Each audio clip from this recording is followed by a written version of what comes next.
Hey everyone, welcome back to a new video. I hope you had a great day. Let's take a look at some new malicious compliance stories, shall we?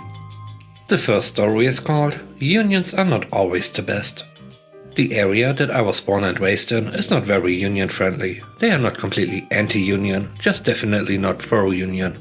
This story happened in the 70s or 80s.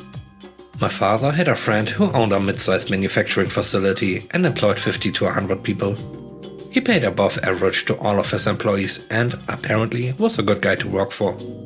After several years in business, a new guy gets hired and starts agitating for a union. He sings the siren song of labor to his co-workers and gets enough support to have a vote. The workers vote to unionize and join a local. The local sends the guy over to negotiate with the owner on the collective bargaining agreement. The owner reads the agreement as provided by the union and walks into the meeting. There, the union rep says, "Sign this or we are going on strike." The owner starts to ask a question, but the rep interrupts and repeats, "Sign this or we go on strike." The owner tries one more time, same interruption and demand, so he shrugs and signs. 2 weeks later, there's a lot of angry union members wanting to know why their paycheck is several $100s smaller. The owner says, "I tried to tell your rep that the pay scale in the agreement was worse than what I pay you, but he wouldn't let me talk. You will have to ask him why your paycheck is so small." The union didn't last very long in that job. The next story is called Manager Tried to Present My Ideas as His. A few years ago, I had an absolutely awful manager who was a micromanaging idiot. At one point, both he and I were going to attend a meeting with the sales team to run down what we thought our product did better than our main competitor. A few days before that meeting, he emailed me and point blank asked me to tell him all the ways in which our product was better so that he could present them as his own research. Well, I had worked hard on assembling my presentation and I wasn't giving it all up that easily. So I replied with a few little risks of information, some freebies. Made it seem like I hadn't given the matter that much thought. The day of the meeting arrives and he presented this information proudly to the sales team. The big boss asked if anyone had anything else to add, and I casually said yes and delivered a lengthy, in-depth presentation that was very enthusiastically received by the team. The manager's jaw dropped. He was stunned. He realized he had been played, but he knew he couldn't complain or discipline me without admitting he had tried to steal all my ideas. For a myriad of reasons, he was fired a few months later. The third story is called Remember Who Has the Power.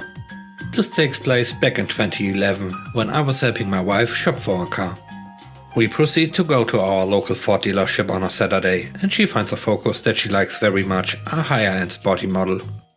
They let us do a 24-hour test drive, and when I was back at my house, I looked at the Blue Book for the normal amount that people are paying, and they were about $1,800 higher, $500 of which was the dealer fee.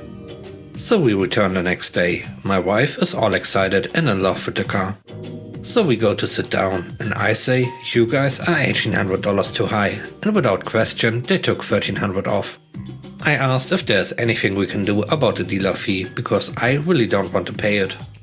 They said no, the dealer fee is for whatever upkeep of the vehicles. In my mind, I'm thinking, if you don't want to upkeep vehicles, don't have a car dealership. We went back and forth, and they stand firm on not removing the dealer fee. They said the only place where you don't have to pay a dealer fee is about 40 minutes north of here. So I thanked them for their time and we left, much to the chagrin of the salespeople who thought they had locked in a deal. So we leave the dealership and drive to the one that they mentioned. On their way up, the salesman called me and said that they will take half off the dealer fee, and I said all or no deal. We get to the new dealership and the people in there are wonderful. There's no pressure because the prices are firm on the windows and there's absolutely no dealer fee. We found a car my wife liked. The salesperson even went out of their way to dig around and look for rebates that we can get, so we buy the car for a great price. Monday I get a phone call from the first dealership. They are willing to waive the dealer fee. I informed them that it was too late. We purchased the vehicle at the place they recommended. Folks, always remember who really has the power in the car dealership. The next story is called Not 9 AM Yet. I worked for a small startup for the first few years of my career. My boss, the CEO, seemed to still be grasping object permanence, as he had a hard time wrapping his head around people working when he could not physically see them doing so. But he was getting better over time. Business hours were 9 to 6, but all of our work could be done from home. And we had an office in Australia that some people communicated directly with, and tight release schedules sometimes meant long nights followed by late starts. So the informal policy tended to be, as long as you were in the office by 10 and not leaving before 5, you didn't need to explain yourself. Anything beyond that was fine, as long as you gave someone a heads up, especially if you were managed by the CEO. He was too busy to pay close attention to people's exact arrivals and departures, and frequently was away from the office himself, speaking at various events. Enter our new VP, a 30-something milquetoast MBA type. Unlike the CEO, he was not too busy to pay attention to arrivals and departures. He told the CEO that obviously the lazy employees were taking advantage. The CEO sends out an email one Friday saying that from this point forward people needed to be in the office every day by 9 and they needed permission from their manager to leave before 6. Everyone was mad, but there was no real sense of long-term concern. This wasn't the first arbitrary rule that had been handed down in this fashion. It tended to be easiest to play along for a week or two until the CEO had moved on to the next thing and then just ignore the rule. But the next Monday, when I showed up at 8:50, 2 of my coworkers were sitting on the stairs to the unoccupied next floor, just talking and playing Candy Crush. "What are you doing?" "It's not 9 AM yet." I sat down with them and soon someone else arrived and the same conversation played out. At 8:59 we all got up and walked into the office. On Tuesday there were half a dozen people on the stairs, including leadership, chatting and texting and whatever. When the VP arrived, people would just make hard eye contact while he squirmed. Meanwhile, I and a few other people just said screw it and arrived after 9 AM anyway, looking the VP straight in the eye as we walked in. A few people who were a little more conflict averse would stop for coffee across the street and just so happened to arrive at like 9:02, including people who normally preferred to start at 7 AM. All of this meant that rather than being about half full, the office was virtually empty until 9 and tended to clear out at exactly 6 PM. Several people, including myself, simply stopped responding to anything outside work hours. One of my favorite co-workers also made a show of announcing to her contacts in the Australia office that she could now only meet between 10 PM and 7 AM their time. Calamity ensued. The funny thing is that we never really talked about it before or during, it just sort of happened naturally. The CEO, who had been barely at the office on Monday and Tuesday, finally showed up early on Wednesday. He asked why everyone was outside, and we told him. He opened his mouth to protest that no, that wasn't what he meant, realized what was happening and made a strategic retreat. The policy was formally retracted 2 days later. We never discussed it again, and it was the beginning of a very messy fall from grace for the VP. The next story is called Are We Fired? When I was in high school, I got a part-time job as a hostess at an Italian restaurant with a friend of mine. The restaurant was only open 5 days a week for dinner. It was fairly new, but was already filling every table every night because the food was amazing. In addition to my friend and I being the only 2 hostesses, the busboys were friends, half of the waiters were friends, and the dishwasher was a friend. The owner's son was the floor manager, and with the success of the restaurant started to implement new changes. Everyone must look presentable and in uniform at all times, no dirty uniforms, even for the busboy. He was rather rude to all employees and would hover and take over our jobs right in front of customers, apologizing for our inability to do our jobs correctly. However, everyone there was fantastic at their jobs. The dishwasher even found creative ways to stay clean and tidy. The straw broke one night when my friend and I were both working the hostess stand on a packed Saturday night. The manager walked up to us and declared that our hair was not compliant with the dress code. Both of us had our hair pulled back in the requisite buns. However, we both had a few stray wrists, you know, these tiny little new hairs around your face. Never mind that it was August and it was hot, and we were all working as a team like crazy to make sure the night went smoothly, sharing duties such as buzzing tables and running food and drinks. He loudly fired both of us on the spot in front of the entire restaurant and the front staff.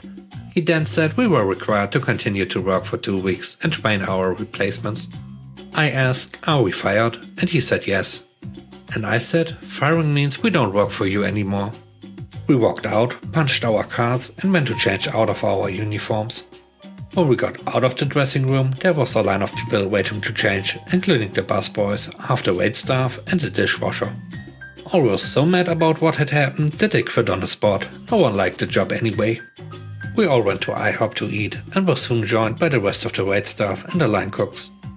So all that was left of the entire restaurant staff was the bartender, the owner/cook and the manager. I later heard that the owner just decided to shut down the restaurant. The only reason he started it was to provide his son a legacy from the family businesses in Italy, and he decided his son couldn't handle it. The last story is called Don't Mess with People. I worked at a company that gave out exorbitant amounts of vacation. Anyone who worked there for over 25 years received 8 weeks of vacation and 2 weeks of personal time.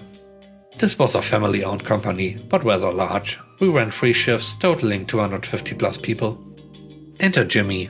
Jimmy was a grizzled old man. He started at the company when he was just 20. Now he was 63 and gave absolutely zero crap. Jimmy also knew how to make a specific part of our product. He and one other higher up in the office knew it. One day, the plant owner comes out and announces he's selling to a corporation. He's older and ready to retire. He promises that there will be very little change and wishes us all well. The new company comes in and immediately goes after many of the great benefits we had. The first thing they do is cut everyone's max vacation down to 4 weeks and do completely away with personal time. Anyone who's maxed out had until December 31st of that year to use it up, and they wouldn't pay it out. Then they go into the office and clean house, firing anyone who's close to retirement, including Jimmy's backup. But they also do away with one very important rule: you no longer have to get vacation approved, you can just call in and take it. Jimmy is mad, and they know it. They realize he's the only one in the building that can do his job now. So they hire a new kid for him to train, most likely to permanently replace Jimmy. So Jimmy does what anyone would do. He calls in the first training day for the new hire and lets us know he's going to use all of his PTO at once and promptly takes 10 weeks off. We had a backstock of parts he had made, so it was not too unnerving, but for 10 weeks Jimmy went and applied for other jobs, found one and started. Fast forward 10 weeks, it's the day Jimmy is supposed to return. He doesn't. For 2 days they try calling him and even go to his house. He's nowhere to be found. Finally, on day 3 he calls and resigns, and they lose it. The parts he makes are specialized and patented by the original founder. You can't just hire someone off the street to make them. What eventually happened was they had to contract the original owner to come in and teach some new hires how to make them. When he found out what they had done, he got really angry. The last I heard was that he charged them a 7-figure contract to teach them how to produce the parts, and they had to pony up or close down. Moral of the story: don't mess with people's vacation time. Thanks for watching the video. I hope you enjoyed it. If you did, please hit the like button. It really helps in the algorithm. Have a great day. Stay safe. Bye bye.